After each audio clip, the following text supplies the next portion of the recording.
ये भारत की पहली महिला शिक्षिका सावित्रीबाई फुले की प्रेरक कहानी है, जिन्होंने पुणे के भिदेवाड़ा में लड़कियों के लिए पहला स्कूल स्थापित किया था। उनका जन्म 3 जनवरी 1831 को महाराष्ट्र के नायगांव में एक किसान परिवार में हुआ था। सावित्रीबाई की शादी 9 साल की उम्र में 12 साल के ज्योतिराव फुले से कर दी गई थी। सीखने की उनकी प्यास ने उनके पति को प्रभावित किया, जिन्होंने उन्हें पढ़ना और लिखना सिखाया। इसके बाद वह अहमदनगर में सुश्री फरार के संस्थान और पुणे में सुश्री मिशेल के स्कूल में प्रशिक्षण के लिए चली गईं।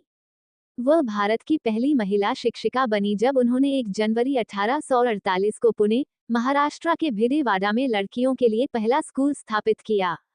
उनके पहले बैच में 8 लड़कियां शामिल थीं।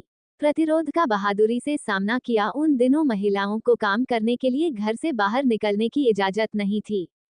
इसलिए जब सावित्रीबाई प्रतिदिन स्कूल जाती थीं, तो रूढ़िवादी पुरुषों द्वारा उनके साथ मौखिक रूप से दुर्व्यवहार किया जाता था और सड़े हुए अंडे और गोबर फेंके जाते थे।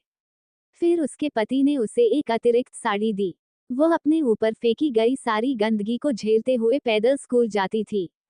1851 तक वह 150 छात्राओं के लिए 3 स्कूल चला रही थीं।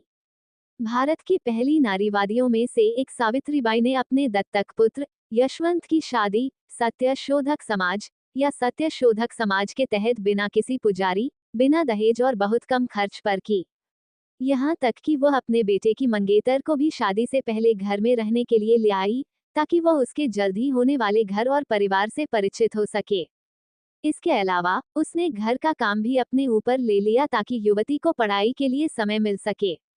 सावित्रीबाई भारतीय महिलाओं के लिए एक प्रतिष्ठित शख्सियत हैं, जिन्होंने नारीवाद के फैशनेबल बनने से बहुत पहले ही महिला मुक्ति का सही अर्थ समझ लिया था।